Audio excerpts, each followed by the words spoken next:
Welcome back to another technical video. Today we're going to be going through your question, answering it, and hopefully finding that solution for you.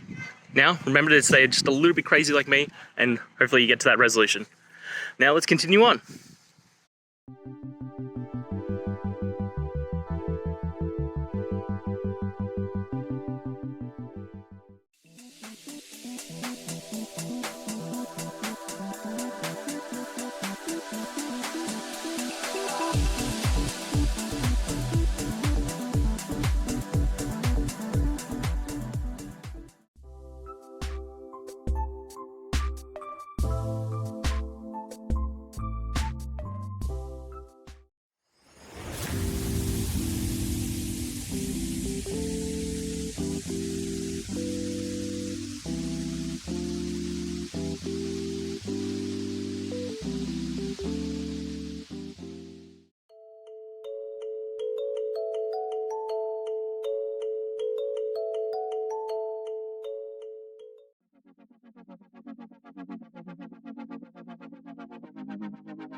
And that's it, guys.